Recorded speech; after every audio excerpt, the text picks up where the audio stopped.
Hello प्यारे बच्चों, कैसे हो आप सभी। मैं अशोक कुमार यूपीएससी के फाउंडेशन बैच में आपका स्वागत करता हूं। पढ़ाई आपकी ठीक प्रकार से चल रही होगी। कल वीडियो के लास्ट में थोड़ा सा हमने देखा, वीडियो तो अच्छा बना था, लेकिन लास्ट में एक पॉइंट आपको क्या है, उसमें वॉइस नहीं आ रही थी। ठीक है, तो उस पॉइंट को क्लियर कर लेते हैं। हम बात कर रहे थे पीओके की, हम बात कर रहे थे यहीं से स्टार्ट कर देते हैं। भारत अफगानिस्तान सीमा। ठीक है, भारत अफगानिस्तान सीमा क्या है कि भारत और अफगानिस्तान के बीच में सीमा क्या कहलाती है, वो डुरंड रेखा कहलाती है। क्या कहलाती है? डुरंड लाइन, डुरंड रेखा। ठीक है, और ये सब क्या है, ये सब पाकिस्तान नहीं था, ये सब क्या था, भारत ही था पहले। तो ये वाला पोर्शन क्या, अफगानिस्तान है, ये अफगानिस्तान है। कल यहाँ पर हम चल रहे थे, इतनी बात आपसे होगी थी।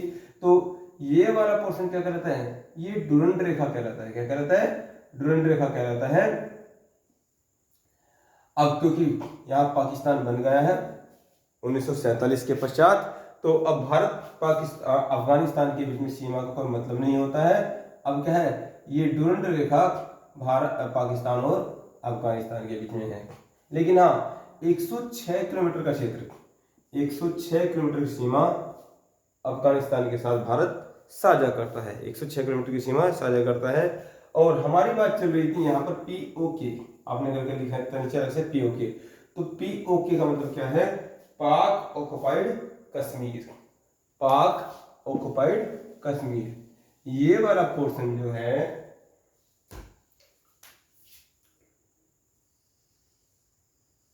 ये वाला पोर्शन ये पीओके है। क्या है? पीओके। यहां पर क्या है, यहां पर ये पाकिस्तान ने अपना कब्जा जता रखा है, पाकिस्तान। ठीक है, इसे पाक अधिकृत कश्मीर बोलते हैं, पाक अधिकृत कश्मीर। और फुल फॉर्म इसका बैठेगा पाक ऑक्युपाइड कश्मीर। इस पर क्या कर रखा है, पाकिस्तान ने अपना कब्जा जमा रखा है, तो इसे पाक अधिकृत कश्मीर बोलते हैं। कल इसी बात पे हमारा क्या है, क्लास का वॉइस चला गया था। ठीक है, यहां से तो वॉइस आ रहा था प्रॉपर तरीके से, लेकिन मैंने देखा कि बाद में कि आपके पास वॉइस नहीं जा रहा है। ठीक है, तो आप इसमें नोट कर लीजिए और फिर बढ़ते हैं अगले कदम की ओर। इसे रफ कर देता हूं।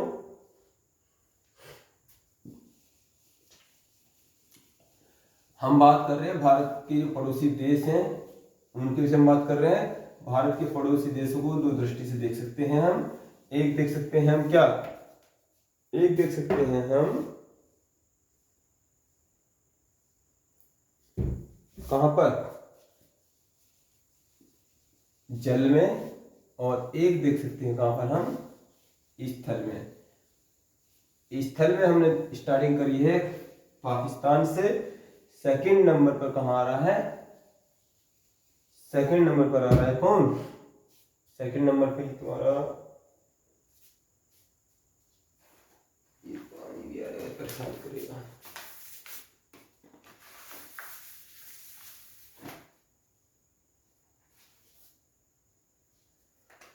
हाँ जी, तो ये आपका भारत के पड़ोसी देश, और इसमें जो ये आपका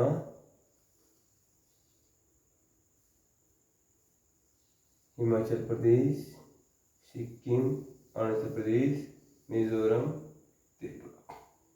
ठीक है,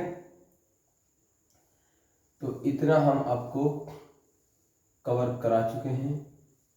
और ये यहाँ से इतना अफगानिस्तान, ये पूरा पोर्शन क्या है, इधर से ये चीन है। ठीक है, ये चीन है। ये क्या है, ये एक देश है अलग से, नेपाल। ये क्या है, बड़ी चौकसी बरतनी पड़ेगी चीन के बॉर्डर के लिए, नेपाल है। और यहां पर ये क्या है, ये भूटान है। ठीक है, अब यहां पर जो ये ग्रीन कलर से मैं बना रहा हूं, ये है चीन और भारत की सीमा। ये ग्रीन कलर में जो बनाया है ये एक व्यक्ति रहे हैं, कौन? मैकमोहन साहब। कौन है? ये मैकमोहन साहब हैं। इन्होंने भारत और पाकिस्तान के मतलब भारत और चीन के बीच रेखा का निर्धारण किया है। इनका नाम क्या है? मैकमोहन। ठीक है, तो इसलिए इस रेखा को मैकमोहन रेखा के नाम से जानते हैं। मैकमोहन रेखा के नाम से जानते हैं। ठीक है, यहां मैंने इस वजह से ग्रीन कलर नहीं किया कि ये वाला पोर्शन भारत और पाकिस्तान के बीच में नहीं, मतलब भारत और चीन के बीच में नहीं, ये नेपाल और चीन के बीच में है। इसलिए जो ग्रीन कलर किया है यही है मैकमोहन रेखा। ठीक है, बीच में दो देश आ गए हैं, नेपाल और भूटान। तो आप मैपिंग कर लीजिए, नक्शा बना लीजिए, ये आपके पास नक्शा होगा, उसमें क्या है उसमें मेंशन कर लीजिए और फिर इसके बारे में कुछ विशेष बातें नोट करते हैं। ठीक है, स्क्रीनशॉट ले लीजिए या लिख लीजिए। अब यहां पर एक और विशेष बात भी देखने को मिलती है। वो विशेष बात क्या है वो भी देख लेते हैं। 1962 में हमारा चीन के साथ झगड़ा हुआ और ये जो पोर्शन है, ये पोर्शन, ये लद्दाख का पोर्शन है और यहाँ अंदर की तरफ चाइना आ गया, अंदर की तरफ चाइना आ गया और यहाँ पर उसका एक अपना क्षेत्र है, इसको बोलते हैं यारकंद। इसको मिटा देते हैं, आपने बना लिया होगा यारकंद। ये उसकी एक अपनी जगह है यारकंद और ये हमारा क्षेत्र है गिलगित। क्या है? गिलगित। अभी इसको नहीं बनाते हैं, गिलगित। ठीक है, गिलगित बाल्टिस्तान का क्षेत्र है। अलग कलर देते हैं एक। तो यहां पर अब वो 62 की जब लड़ाई हुई, 1962 की लड़ाई हुई, तो वो यहां तक घुस आया और घुस आने के पश्चात क्या कर रहा है, तो यहां पर समझौते के दौरान हमें इसको ये पोर्शन देना पड़ा। तो इसको बोलते हैं अक्साई चीन। क्या बोलते हैं? अक्साई चीन। अक्साई चीन। और यहाँ पर जो एक सीमा रेखा का निर्धारण किया हुआ है, यहाँ पर एक सीमा रेखा का निर्धारण किया हुआ है इस गिलगित क्षेत्र में, इसको बोलते हैं LAC। Line of actual control. Line of actual control. Line of actual control. ठीक है, तो चीन के साथ जो हमारी सीमाएं हैं, चीन के साथ जो हमारी बातें हैं वो ये हैं। और अभी हाल ही में कुछ दिन पहले, 6-7 महीने पहले, चीन के साथ जो हमारी झड़प हुई है, ये गिलगित नहीं, ये है गलवान। सॉरी, ये क्या है? ये गलवान क्षेत्र है। क्या है? गलवान में हुई है ना झड़प, गलवान। ये क्या है? गलवान घाटी है। तो गलवान घाटी में ये क्या बना है? गिलगित तो इधर है, गिलगित बाल्टिस्तान क्षेत्र में ही ये POK है। क्या है? POK। तो ये यारकंद है और हमारे क्षेत्र क्या है? गलवान है। तो गलवान में ही क्या है? एक बॉर्डर बनाया हुआ है LAC के नाम से, गलवान घाटी में ही, और कुछ हिस्सा हमें चीन को देना पड़ा। देखिए कितने लाचार हो गए हैं हम, इधर पाकिस्तान ने कब्जा कर रखा है, इधर क्या है? इधर चीन ने कर रखा है। तो पढ़ो लिखो और अच्छे क्या है? अच्छे इंटेलिजेंट बनो, ताकि आपकी नजर रहे दुश्मनों के ऊपर भी। दुश्मन आपके घर के अंदर घुस रहा है तो ऐसा नहीं होने देना है। अभी मोदी जी की नजर है किस पर? POK पर। धारा 370 को हटा चुके हैं और POK की नजर है, तो कम से कम इस POK को तो ले ही लो। ठीक है, और बात करते हैं चीन तो भाई समय शक्तिशाली देश है, उससे लड़ना कोई आसान बात नहीं है, लेकिन यदि आप सक्षम बन जाओगे तो आराम से इस जंग को हम ले सकते हैं। तो आपने नोट किया, सबसे पहले मैंने आपको ये चीज नहीं बताई है, सीधा डायग्राम बताया मैकमोहन रेखा क्या है। लेकिन चीन जो है मैकमोहन रेखा के अंदर भी थोड़ा सा क्षेत्र लिए हुए है, वो क्या है, अक्साई चीन है। और वहां जो एक छोटा सा हमने बॉर्डर बनाया है उसे बोलते हैं LAC, line of actual control. आप दोबारा से चित्र में फिर उसे भी मेंशन कर लीजिए, और इन सब बातों को एक सुंदर वे में, एक सुसज्जित वे में हम नोट भी कर लेते हैं। तो बन गया डायग्राम आपका, जल्दी से बनाइए।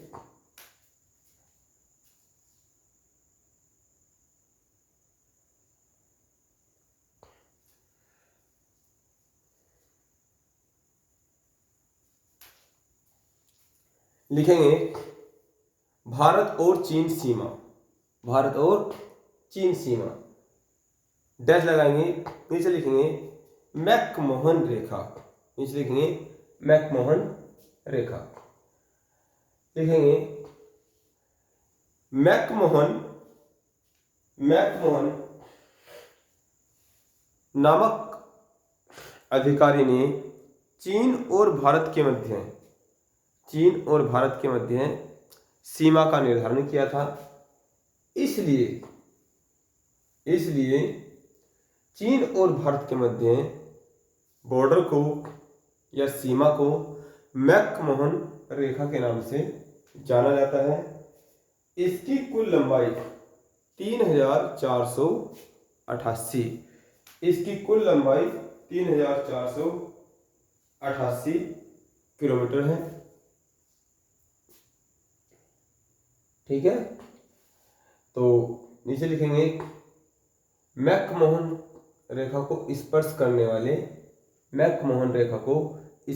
वाले भारतीय क्षेत्र, एक हेडिंग बनाएंगे, मैकमोहन रेखा को स्पर्श करने वाले भारतीय क्षेत्र।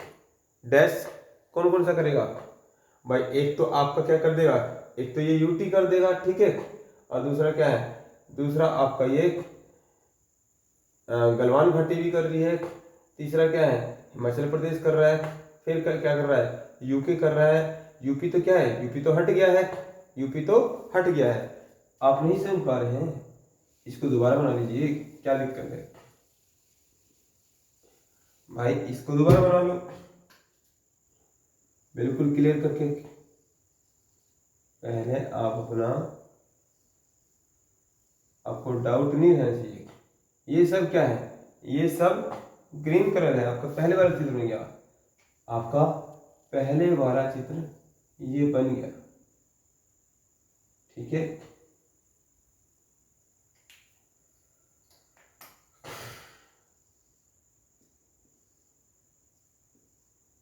ये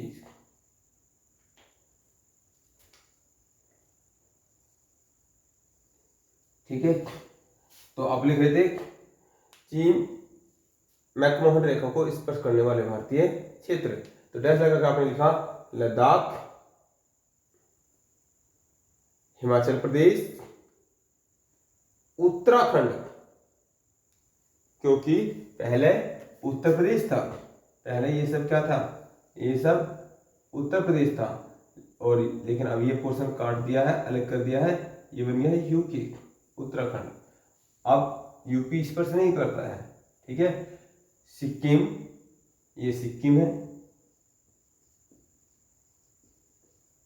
और ये अरुणाचल प्रदेश, ठीक है।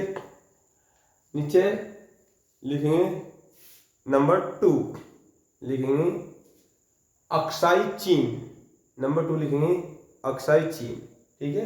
अब अक्साई चीन को समझ लेते हैं, क्या है अक्साई चीन का मामला।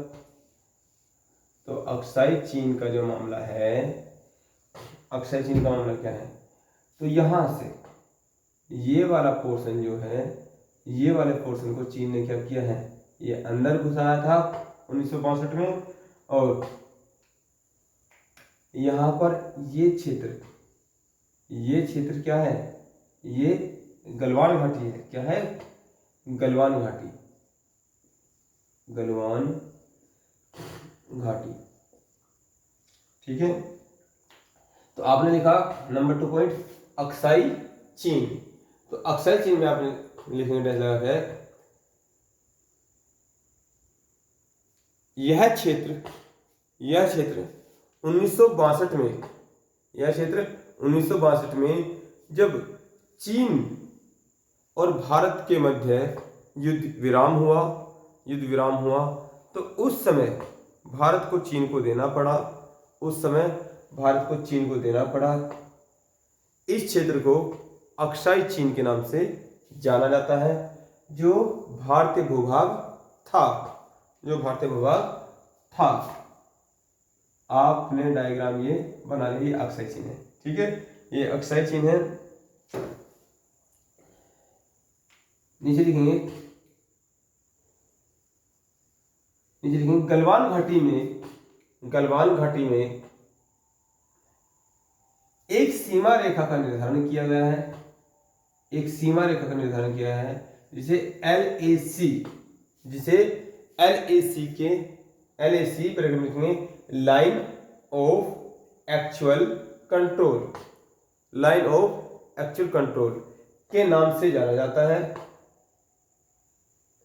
लाइन ऑफ एक्चुअल कंट्रोल के नाम से जाना जाता है, जिसमें यह तय किया गया था कि चीन LAC को कभी क्रॉस नहीं करेगा। परंतु हाल ही में अभी 6-7 महीने पहले की बात है, ठीक है, हाल ही में चीनी फौजियों ने LAC को क्रॉस करके, LAC को मैं LOC नहीं कह रहा हूं, मैं LAC कह रहा हूं, LOC को क्रॉस करके भारतीय सीमा में घुसने का प्रयास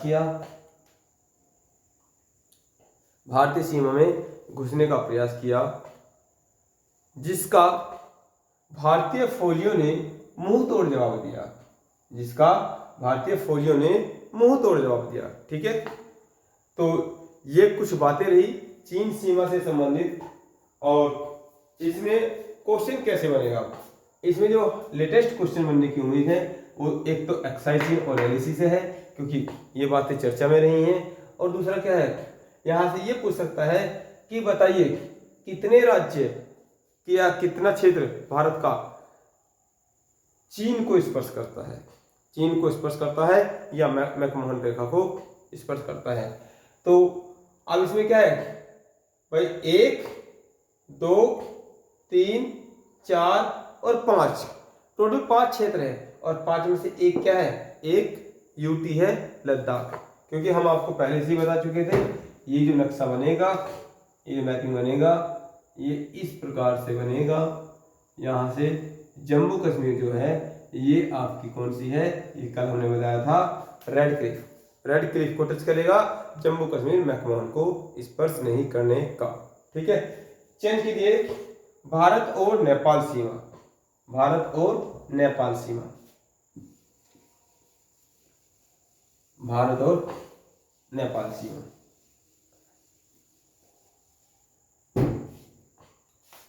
दोनों का डायग्राम एक में ही बना लेते हैं।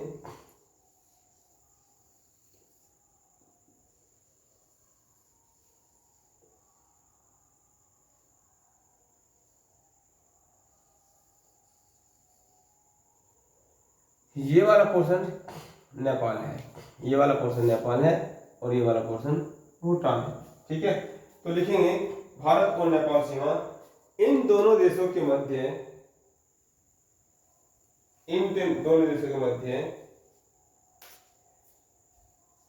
की सीमा को कोई विशेष नाम नहीं दिया गया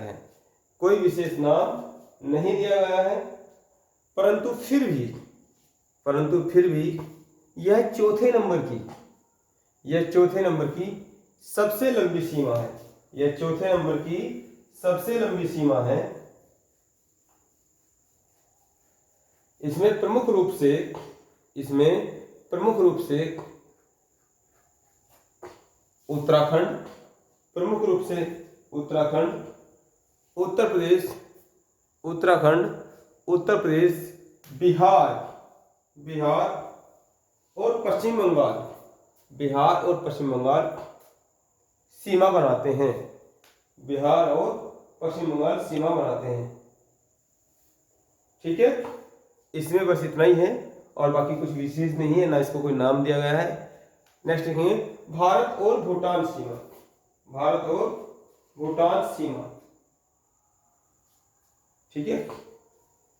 तो लिखेंगे भारत और भूटान, भारत और भूटान के मध्य भी सीमा को कोई विशेष नाम नहीं दिया गया है। भारत और भूटान के मध्य भी सीमा को कोई विशेष नाम नहीं दिया गया है, ठीक है, कोई विशेष नाम नहीं दिया गया है। इन भारत और भूटान सीमा इन दोनों देशों के मध्य 639, इन दोनों देशों के मध्य 639 किलोमीटर की सीमा बनती है, ठीक है। अब लिखेंगे स्पर्श करने वाले भारतीय क्षेत्र, स्पर्श करने वाले भारतीय क्षेत्र, डैश लगा लिखेंगे। कौन कौन कर रहा है भाई, ये चोंच किसकी बता रखी है, ये सिक्किम की, तो डैश लगा लिखेंगे सिक्किम, सिक्किम, पश्चिम बंगाल, सिक्किम, पश्चिम बंगाल, आसाम और अरुणाचल प्रदेश, सिक्किम, पश्चिम बंगाल, आसाम और अरुणाचल प्रदेश, ठीक है। यहां से कोई क्वेश्चन नहीं बनने वाला, आप चिंता मत कीजिए। अगला पॉइंट लिखेंगे भारत और म्यांमार सीमा, भारत और म्यांमार सीमा,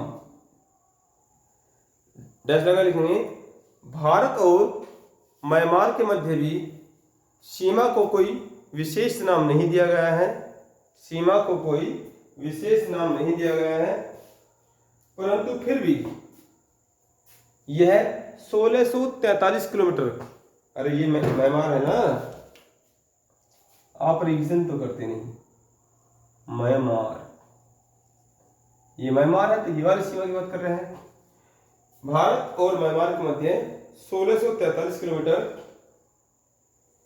की सीमा बनती है, की सीमा बनती है। अंग्रेजों के टाइम पे ही म्यांमार भारत से अलग हो गया था। 1643 किलोमीटर की सीमा बनती है। नीचे लिखेंगे स्पर्श करने वाले भारतीय क्षेत्र, स्पर्श करने वाले भारतीय क्षेत्र। तो क्या दिखाई दे रहा है, ये क्लियर है, तो बड़ा आसान है, ये वाली खूंट और ये वाली खूंट, ठीक है। ये क्या है, ये एपी है, ये क्या है, नागालैंड है, ये क्या है, मणिपुर है, ये क्या है, त्रिपुरा है, ठीक है। तो लिखेंगे स्पर्श करने वाले क्षेत्र डैश, अरुणाचल प्रदेश, नागालैंड, मणिपुर और मिजोरम, ठीक है। अब आते हैं अपने बीडी पर, अब आते हैं अपने बीडी पर। ये थोड़ा सा पेचीदा है, ये थोड़ा सा पेचीदा है, ठीक है। तो लिखेंगे अगला पॉइंट, भारत और बांग्लादेश के मध्य सीमा, भारत और बांग्लादेश के मध्य सीमा, जल्दी से नोट कीजिए, भारत और बांग्लादेश के मध्य सीमा। तो सबसे पहले हम इसका डायग्राम बनाएंगे, थोड़ा सा पेचीदा है, और सबसे बड़ी सीमा हम बांग्लादेश के साथ ही रखते हैं। भाई यहां से चित्र बना लीजिए, ठीक है। ये आपने हिमाचल प्रदेश को बनाया, ये नेपाल को बनाया, ये सिक्किम को बनाया, ये अरुणाचल प्रदेश को बनाया, नीचे चला गया, थोड़ा सा ऊपर से लेते हैं यहाँ से। तो ये हाफ पोर्शन में आपने हिमाचल प्रदेश को बनाया, उत्तराखंड को बनाया, नेपाल बन गया, सिक्किम बन गया, अरुणाचल प्रदेश बन गया, और ये आपका मिजोरम बन गया, और ये आपका त्रिपुरा बन गया, और ये आपका इस तरीके से ये बांग्लादेश बन गया, ठीक है, बांग्लादेश। तो लिखेंगे भारत बांग्लादेश सीमा, लिखेंगे डैश लगाकर, भारत और बांग्लादेश के मध्य, भारत और बांग्लादेश के मध्य 4096, कितना, 4096 किलोमीटर की सीमा बनती है, जो कि हमारे पड़ोसी देशों में, हमारे पड़ोसी देशों के साथ सबसे लंबी सीमा है, जो कि हमारे पड़ोसी देशों के साथ सबसे लंबी सीमा है। नीचे लिखेंगे स्पर्श करने वाले भारतीय क्षेत्र, स्पर्श करने वाले भारतीय क्षेत्र। तो ये कौन है? एक तो वेस्ट बंगाल है, ये पोर्शन किसका है? वेस्ट बंगाल का है पूरा, ये तो आगे तक जा रहा है बहुत। पश्चिमी बंगाल, पश्चिम बंगाल। फिर क्या है? ये आसाम वाला क्षेत्र भी कर रहा है, आसाम, ठीक है। मेघालय भी कर रहा है, और क्या कर रहा है? त्रिपुरा भी कर रहा है, त्रिपुरा भी कर रहा है। तो लिखेंगे स्पर्श करने वाला क्षेत्र डैश पश्चिम बंगाल, आसाम, आसाम, त्रिपुरा, पश्चिम बंगाल, आसाम, त्रिपुरा, और थोड़ा सा मिजोरम भी कर रहा है, मिजोरम। पश्चिम बंगाल, आसाम, मेघालय, त्रिपुरा, मिजोरम। नीचे नोट करके दो बात लिखेंगे, इसमें नोट करके लिखेंगे त्रिपुरा, त्रिपुरा तीन ओर से, तैसे त्रिपुरा और तैसे तीन ओर से, त्रिपुरा तीन ओर से बांग्लादेश से घिरा है। क्वेश्चन आ चुका है, घिरा है। अच्छा, एक बात और स्पेशल सी मैं आपसे पूछना चाह रहा हूं, चाहे तो नोट करके लिख लेंगे और चाहे तो अपने दिमाग पे जोड़ डाल के देखेंगे। अच्छा, ये जो है ये पश्चिम बंगाल है, ये क्या है? पश्चिम बंगाल है, और हमारे देश का एक राज्य है, हमारे देश का एक राज्य है। तो फिर ये पूरब की साइड में क्यों है? यदि पूरे भारत का नक्शा बनाते हैं, यदि हम पूरे भारत का नक्शा बनाते हैं, तो ये जो डायरेक्शन है, ये डायरेक्शन क्या है? ये पूर्वी क्षेत्र है, ये पश्चिमी क्षेत्र है। तो यहाँ पश्चिम बंगाल यहाँ पर क्यों है? यहाँ पर पश्चिम बंगाल क्यों कहते हैं? ये इसलिए कहते हैं, यदि पूरे बंगाल का एक नक्शा खींचा जाए तो उस बंगाल में हमारे पास पश्चिम का एरिया आया था, इसलिए ये क्षेत्र पश्चिम बंगाल कहलाता है, इसलिए क्षेत्र पश्चिम बंगाल कहलाता है।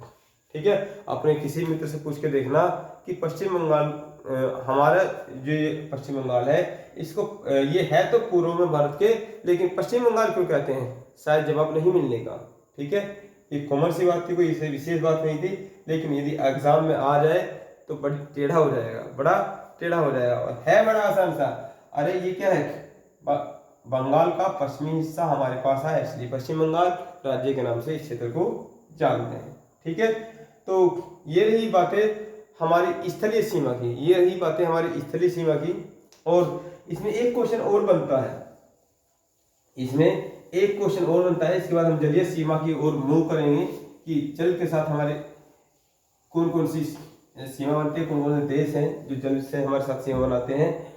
यहाँ पर एक क्वेश्चन और बनता है कि सबसे बड़ी सीमा हम किसके साथ बनाते हैं? सबसे बड़ी सीमा हम किसके साथ बनाते हैं? ठीक है, तो आपने देखा ये पाकिस्तान है, ये अफगानिस्तान है, ये चीन है, ये क्या है? ये नेपाल है, ये भूटान है, ये क्या है? ये म्यांमार है, और ये क्या है? बांग्लादेश है। तो लिखिए नीचे नोट,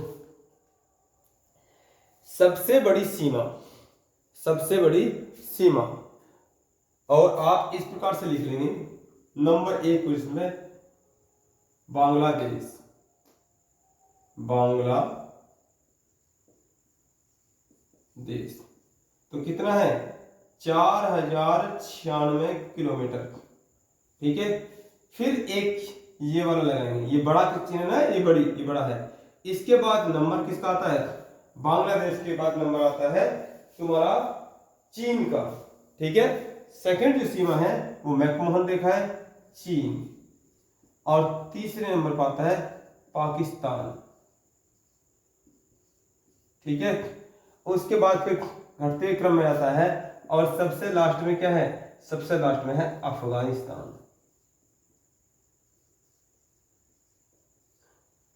तो आपको बस 2 को ध्यान रखना है किलोमीटर में, ये 4096 किलोमीटर है, और ये कितना है? 106 किलोमीटर है। तो लिख लेंगे जल्दी से इसे, भाई चौथा नंबर तो मैंने आपको बता ही दिया है, बांग्लादेश, चीन, पाकिस्तान, और चौथा नंबर क्या बताया था, चौथा नंबर नेपाल।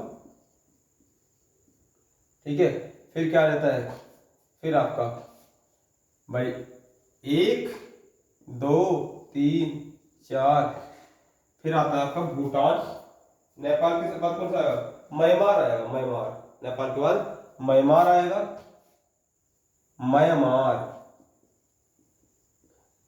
तो 1 1 2 3 4 5, और कौन सा गया, 6 और 7, टोटल 7 ही तो हैं। ठीक है, बना लीजिए, म्यांमार, भूटान, अफगानिस्तान। ठीक है, यहां पर आ जाएगा क्या तुम्हारा, भूटान, भूटान, और ये फिर आ जाएगा आपका क्या, अफगानिस्तान, अफगानिस्तान। तो आपसे पूछे कभी कि इनको क्रम में सजाइए या कौन सा क्रम बनेगा, तो सबसे बड़ी सीमा किसके साथ है, नंबर 1 पोजीशन पे क्या है, बांग्लादेश है, नंबर 2 पोजीशन पे क्या है, चाइना है, और नंबर 3 पोजीशन पे क्या है, ये आपका पाकिस्तान है, और नंबर 4 पोजीशन पे क्या है, नंबर 4 पोजीशन में नेपाल है, और नंबर 5 पोजीशन पे क्या है, म्यांमार है, और नंबर 6 पोजीशन पे क्या है, भूटान है। छोटा है लेकिन फ्री पोजीशन बना रहा है, और सबसे छोटा क्या है, ये 7 पोजीशन पे अफगानिस्तान है। ठीक है, तो ये रही सीमा से संबंधित बातें। अब नीचे लिखेंगे नेक्स्ट पॉइंट, जलीय सीमा। अगर अपन लिखेंगे जलीय सीमा, तो जलीय सीमा में क्या है, एक तो नीचे की तरफ है, इसका चित्र हमें दोबारा बनाना पड़ेगा, जलीय सीमा। तो नंबर 1 लिखेंगे भारत और मालदीव, नीचे लिखेंगे भारत और मालदीव। तो ज्यादा बड़ा नक्शा बनाने की जरूरत नहीं है, हम नीचे के नक्शे से काम चला लेंगे। ठीक है, तो ये क्या है, ये लक्षद्वीप है, और लक्षद्वीप से नीचे यहाँ पर क्या है, ये मालदीव है। तो लिखेंगे भारत और मालदीव सीमा। नेक्स्ट जगह लिखेंगे भारत का अरब सागर में स्थित, भारत का अरब सागर में स्थित केंद्र शासित प्रदेश, केंद्र शासित प्रदेश लक्षद्वीप, लक्षद्वीप मालदीव के साथ जलीय सीमा बनाता है, मालदीव के साथ जलीय सीमा बनाता है। इन दोनों के मध्य, इन दोनों के मध्य संक्रीय जल राशि, संक्रीय जल राशि 8 डिग्री चैनल के नाम से जानी जाती है, चैनल के नाम से जानी जाती है। और यहां पर ये पॉइंट क्या है, मिनिकॉय द्वीप, ये क्या है, मिनिकॉय द्वीप। ज्यादा कुछ नहीं है, आज तक जो भी क्वेश्चन आया हुआ है वो मालदीव से क्वेश्चन नहीं पूछा है, ये पूछा है कि दोनों के मध्य कितने डिग्री चैनल है। अभी चैनल क्या है, दो टापुओं के बीच में से जो छोटी जल राशि गुजरती है उसे क्या बोलते हैं, उसे चैनल बोल देते हैं। ठीक है, और 8 डिग्री क्या है वो मैं आपको पहले बता चुका हूं, अक्षांश और देशांतर रेखा में ये 8वें नंबर की क्या है भाई, 0 नंबर। भारत की स्टार्टिंग कहां से हो रही है, 6 डिग्री 4 मिनट से, और 8 डिग्री 4 मिनट से मूल भारत स्टार्ट होता है, यानी कि यहां से क्या है, ये 8 डिग्री 4 मिनट है, और यहां पर क्या होगा, इससे थोड़ा सा नीचे ये आ रहा है 8वीं अक्षांश रेखा। ठीक है, तो इसमें इतना ही था। अगर लिखेंगे भारत और श्रीलंका के मध्य सीमा, अगर लिखेंगे भारत और श्रीलंका के मध्य सीमा, तो इसमें लिखेंगे श्रीलंका सीलोन द्वीप, श्रीलंका सीलोन द्वीप पर बसा हुआ है, श्रीलंका सीलोन द्वीप पर बसा हुआ है, श्रीलंका सीलोन द्वीप पर बसा हुआ है। भारत में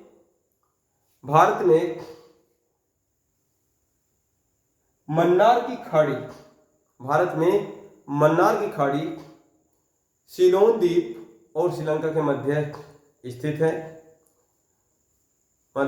है, मन्नार की खाड़ी के द्वारा ही, मन्नार की खाड़ी के जल के द्वारा ही श्रीलंका और भारत के मध्य सीमा बनती है। ठीक है, यहाँ कोई ऐसा 8 डिग्री चैनल या ऐसा नहीं मेंशन किया गया है, तो मन्नार की खाड़ी से ही क्या है, सीमा का निर्धारण होता है। यहाँ से भी कभी क्वेश्चन नहीं आया है, लेकिन ये सीलोन द्वीप पर श्रीलंका बसा हुआ है, ये बात आपके लिए इंपॉर्टेंट हो जाती है। ठीक है, तो यहाँ से जो सीमा बनाने वाला पॉइंट था वो बस एक ही था, सबसे बड़ी सीमा किसके साथ है, सबसे छोटी सीमा किसके साथ है, और रेडक्लिफ मैकमोहन, और तीसरा पॉइंट बांग्लादेश। इसी का आपको ध्यान रखना है, पढ़ना उतना है जितना एग्जाम डिमांड कर रहा है, वरना जानकारी लेने के लिए तो आप कितनी ही जानकारी लेते रहो, कितना ही सर्च करते रहो, लेकिन हमें तो उतना पढ़ना है ना जितना एग्जाम डिमांड करता है। एग्जाम में क्या आता है, क्या आने की संभावना है और क्या, तो टॉपिक डाल लीजिए दूरस्थ बिंदु।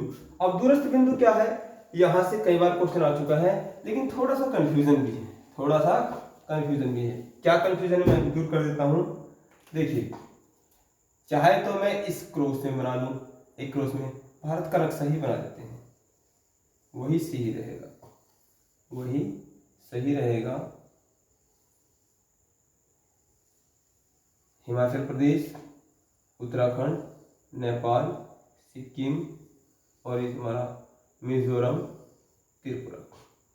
दूरस्थ बिंदु का मतलब होता है कि सबसे ऊपर यानी कि कॉर्नर पर हमारा कौन कौन सा गांव है, कौन कौन सा क्षेत्र है, तो उसे कहते हैं दूरस्थ बिंदु। तो टॉपिक डाल लीजिए दूरस्थ बिंदु, दूरस्थ बिंदु। तो आपको ये तो स्पष्ट दिखाई दे रहा है, इतना तो आपको आइडिया हो चुका है कि ऊपर कौन सा राज्य है, ऊपर कौन सा क्षेत्र है, नीचे कौन सा क्षेत्र है, इधर कौन सा क्षेत्र है, इधर कौन सा क्षेत्र है। तो यदि दूरस्थ बिंदु के विषय में हम बात करेंगे, तो यहां पर सबसे ऊपर है त्रिभुजाकार आकृति में इंदिरा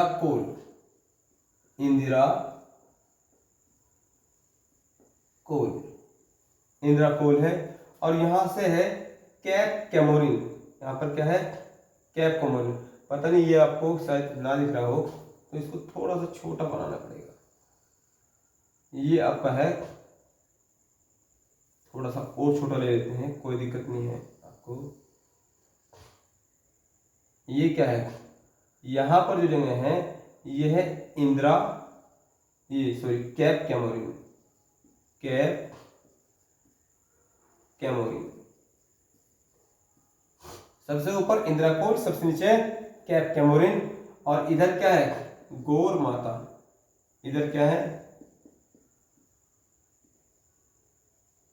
गौर माता या गोरल्ला माता, अभी बात करेंगे। और यहां पर क्या, किबूथी।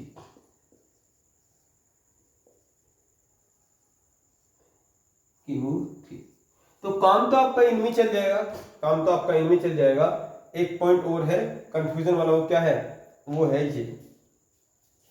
देखिए यहां पर क्या है, यहां पर आप पहले जान चुके हैं कि आपके पास क्या है, अंडमान निकोबार द्वीप समूह है, और अंडमान निकोबार द्वीप समूह सबसे लास्ट का पॉइंट क्या है, ये है इंदिरा पॉइंट,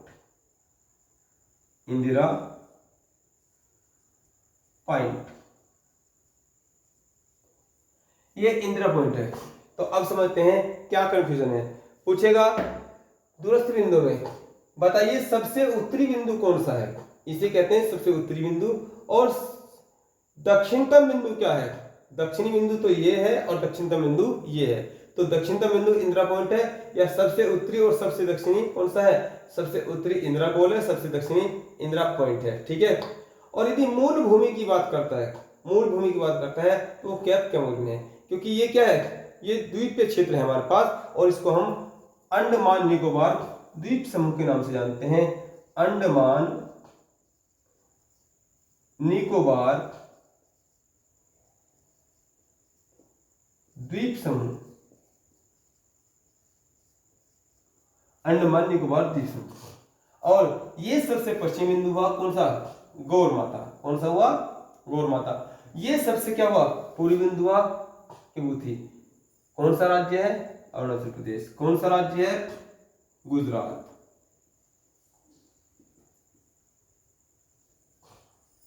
ये कौन सा राज्य है, यहां से क्वेश्चन बनेगा ये राज्य कौन सा है। अब ये राज्य थोड़ी है, अब ये राज्य थोड़ी है, अब तो क्या है, UT1 है।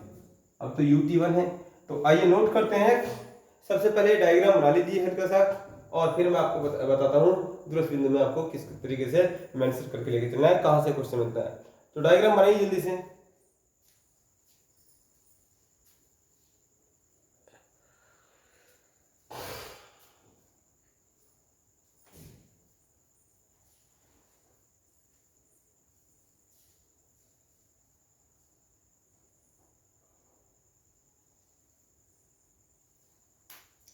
सबसे पहले लिखेंगे आप, सबसे पहले लिखेंगे दूरस्थ बिंदु, लिखेंगे टेस्ट करके दूरस्थ बिंदु वह पॉइंट होता है, वह पॉइंट होता है जो किसी क्षेत्र या देश के, जो किसी क्षेत्र या देश के का अंतिम अंतिम बिंदु या अंतिम गांव होता है। अंतिम बिंदु या अंतिम गांव होता है। और हो सकता है वहां गांव हो ही ना, वहां आबादी रहती ना हो, ठीक है। अंतिम बिंदु या अंतिम गांव होता है। भारत की दृष्टि से, भारत की दृष्टि से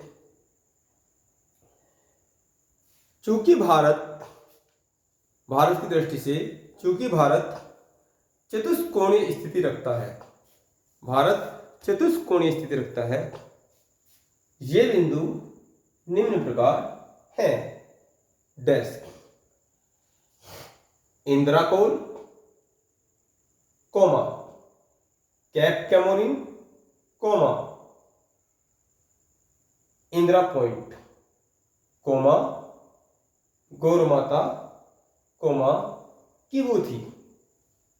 नंबर 1 इसे लिखेंगे नंबर 1 उत्तरी बिंदु। नंबर 1 लिखेंगे उत्तरी बिंदु, डैश लगाएंगे। भारत का सबसे उत्तरी बिंदु, भारत का सबसे उत्तरी बिंदु इंदिरा कोल, इंदिरा कोल त्रिभुजाकार आकृति में 37 डिग्री 6 मिनट, ये तो सिखा चुके हैं। अक्षांश और देशांतर रेखाएं आपको किस लिए पढ़ाई थी, भूल गए क्या उन्हें भाई। वही चैप्टर क्या है, बेस है। मैंने 2 चैप्टर आपको कराए हैं, एक तो जियोमॉर्फोलॉजी और एक क्या है, अक्षांश और देशांतर रेखाएं। वो भूगोल की आपको डेफिनेशन देंगे, भूगोल की समझ पैदा करेंगे आपके अंदर। यदि आपने उनको अच्छी तरीके से नोट्स नहीं बनाया है तो उनके अच्छी तरीके से नोट्स बना लीजिए, उनको रिवाइज कर लीजिए, ठीक है। त्रिभुजाकार आकृति में 37 डिग्री 6 मिनट पर स्थित है, 37 डिग्री 6 मिनट पर स्थित है, ठीक है। अगला आंसर लिखेंगे इस क्षेत्र को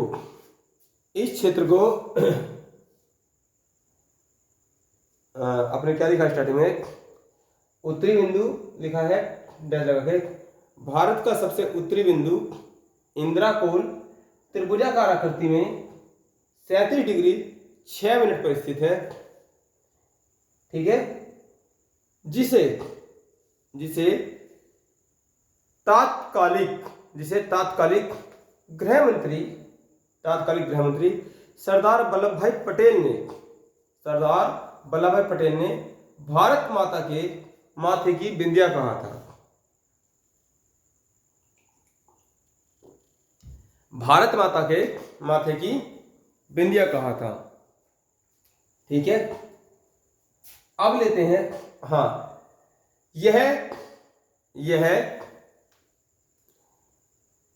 भारत के केंद्र शासित प्रदेश, यह भारत के केंद्र शासित प्रदेश लद्दाख, यह भारत के केंद्र शासित प्रदेश लद्दाख में काराकोरम पर्वत श्रेणी पर स्थित है। कहां पर, काराकोरम पर्वत श्रेणी पर स्थित है, ठीक है। अब बात करते हैं सेकंड पॉइंट, लिखेंगे दक्षिणी बिंदु, लिखेंगे दक्षिणी बिंदु, दक्षिणी बिंदु डैश लगा लिखेंगे cap Comorin, cap Comorin, cap Comorin को भारत का दक्षिणी बिंदु कहा जाता है। कैप कैमोरिन भारत का दक्षिणी बिंदु कहलाता है, जो कि तमिलनाडु के, जो कि तमिलनाडु के कन्याकुमारी, जो कि तमिलनाडु के कन्याकुमारी जिले में है। ठीक है, कन्याकुमारी जिले में है। यह है 8 डिग्री, यह है 8 डिग्री 4 मिनट, यह 8 डिग्री 4 मिनट पर स्थित है। यह 8 डिग्री 4 मिनट पर स्थित है। ठीक है, अब लिखेंगे, ये क्लियर हो गया, कोई डाउट तो नहीं है? अरे ये तमिलनाडु है ना, मैंने सिखाया तो था आपको, ये तमिलनाडु है और इसका ये जो जिला है ये कन्याकुमारी है, ये कन्याकुमारी है। ठीक है, अब लिखेंगे, और ये क्या है, ये 8 डिग्री है और यहाँ पर ये 6 डिग्री 4 मिनट है। अब लिखेंगे दक्षिणतम बिंदु, लिखेंगे दक्षिणतम बिंदु डैश लगा लिखेंगे इंदिरा पॉइंट को, इंदिरा पॉइंट को भारत का दक्षिणतम बिंदु, भारत का दक्षिणतम बिंदु कहा जाता है। यह अंडमान निकोबार द्वीप समूह में, यह अंडमान निकोबार द्वीप समूह में निकोबार क्षेत्र में, निकोबार क्षेत्र में 6 डिग्री 4 मिनट, 6 डिग्री 4 मिनट पर स्थित है। इसे पिगमेलियन पॉइंट, इसे पिगमेलियन पॉइंट भी कहा जाता है। ठीक है, तो क्लियर ये बातें, उत्तरी, दक्षिणी और दक्षिणतम बिंदु। ठीक है, अब लिखेंगे क्या तुम्हारा पश्चिमी बिंदु। अब लिखेंगे पश्चिमी बिंदु, भारत का पश्चिमी बिंदु डैश लगा लिखेंगे भारत का पश्चिम बिंदु, भारत का पश्चिम बिंदु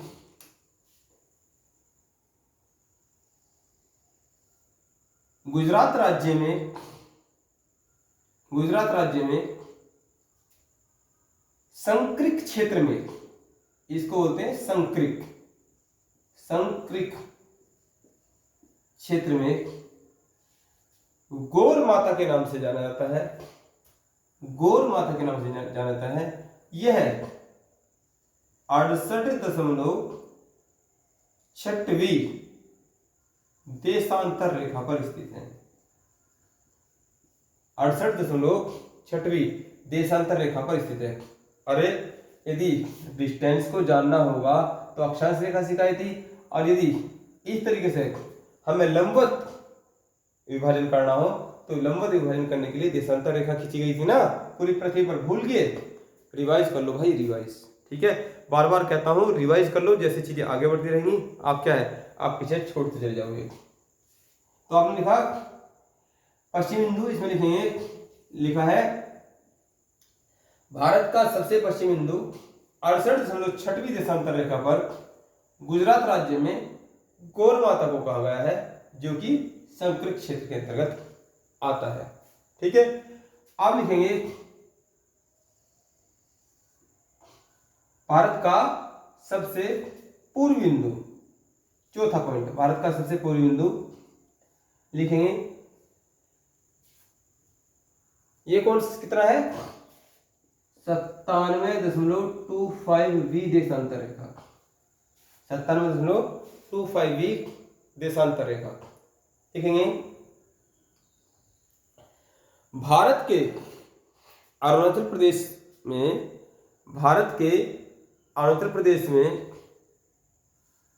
किबुथी, किबुथी को सबसे पूर्वी बिंदु कहा गया है, जो कि 97.25 देशांतर रेखा पर स्थित है।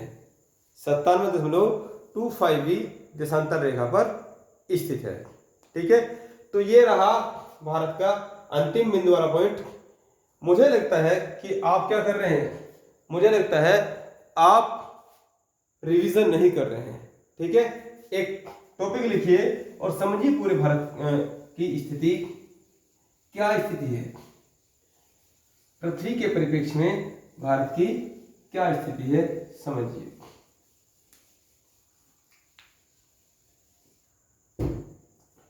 एक टॉपिक लिखेंगे भारत की स्थिति, भारत की स्थिति और विस्तार। एक टॉपिक लिखेंगे भारत की स्थिति और विस्तार, और यहां से भी सीधा सीधा क्वेश्चन आया हुआ है, लेकिन मैंने समझा कि क्योंकि मैं आपको अक्षांश और देशांतर रेखा वाला टॉपिक पढ़ा चुका हूं तो आपको ये बातें क्लियर होंगी, लेकिन मुझे नहीं लगता आप पीछे की चीजों को रिवाइज कर रहे हैं।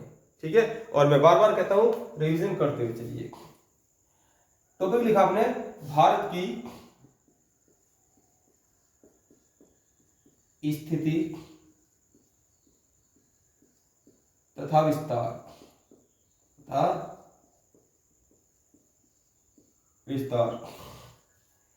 और ये डायग्राम आप बना लीजिए, भारत की स्थिति तथा विस्तार। तो संपूर्ण पृथ्वी पर यदि हम देखें तो ये रेखा सीख चुके हैं आप 0 डिग्री। ठीक है, और क्या है, अलग कलर से बनाएंगे, ये हो गया हमारा 6 डिग्री और 4 मिनट, 6 डिग्री और 4 मिनट इंदिरा पॉइंट वाला पोर्शन। ठीक है, और फिर आया हमारा ब्लू कलर में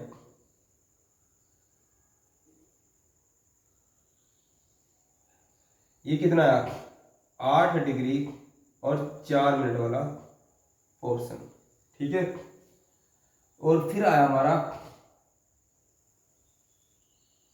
37 डिग्री और 6 मिनट। तो यदि अक्षांश रेखाओं के मध्य देखें, अक्षांश रेखाओं के मध्य देखें तो भारत की स्थिति यही बैठती है, और ये बन जाता है यहां पर भारत का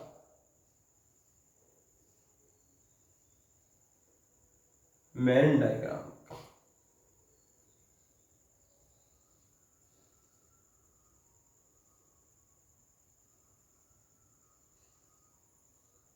ठीक है, ये हमारा भारत है, इंडिया।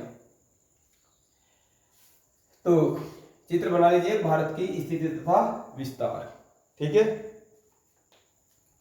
और यदि देशांतर रेखाओं के मध्य देखें तो क्या है, ये जो रेखा है ये ध्रुव हो जाएगा,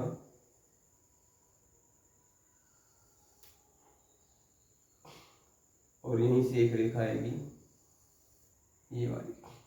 ठीक है, तो ये क्या 68.6 देशांतर रेखा है,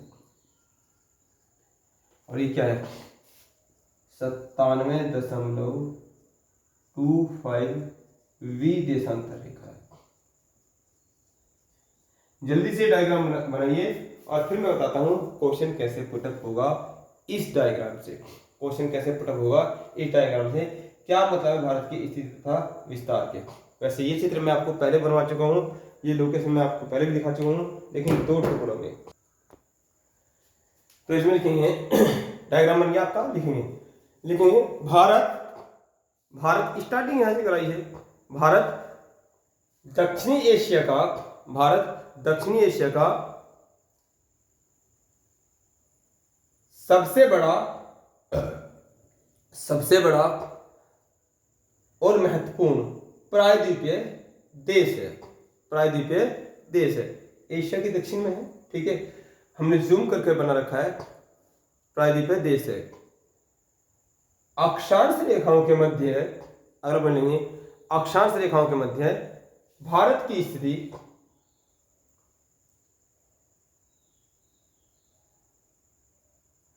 6 डिग्री 4 मिनट से 37 डिग्री 6 मिनट तक है। भाई ये वाला साइन क्या है, मिनट का है। ठीक है, 37 डिग्री 6 मिनट तक है। परंतु मूल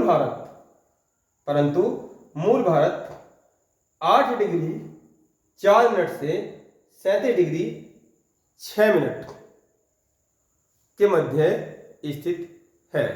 ये पहला पॉइंट हुआ।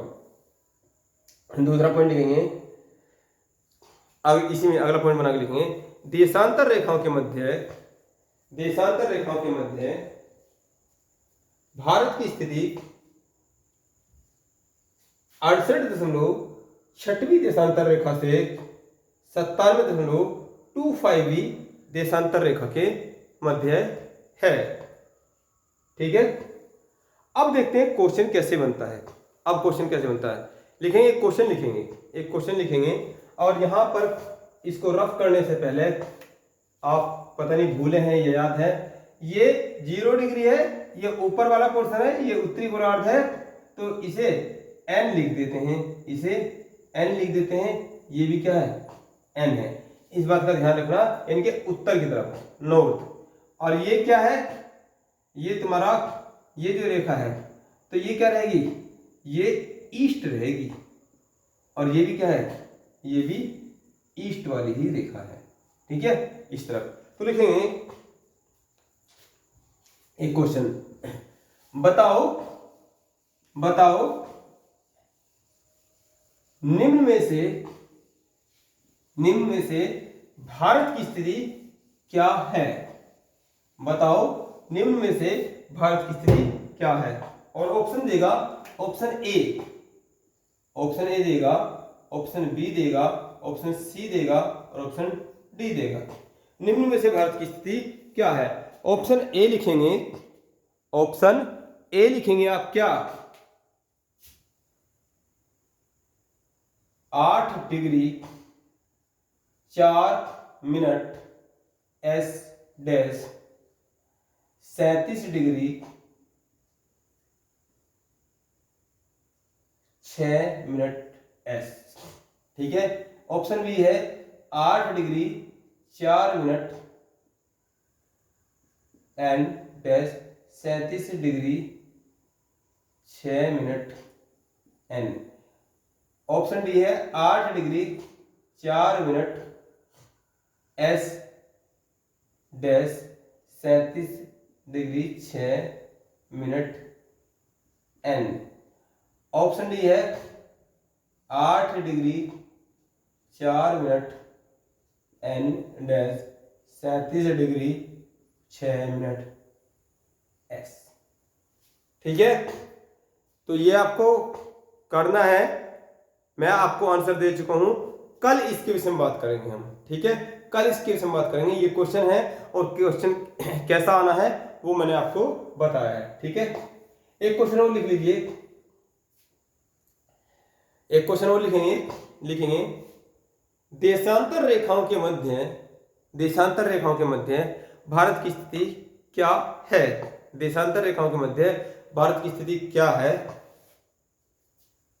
ऑप्शन ए लिखेंगे उसका, option A, option B, option C और ऑप्शन डी।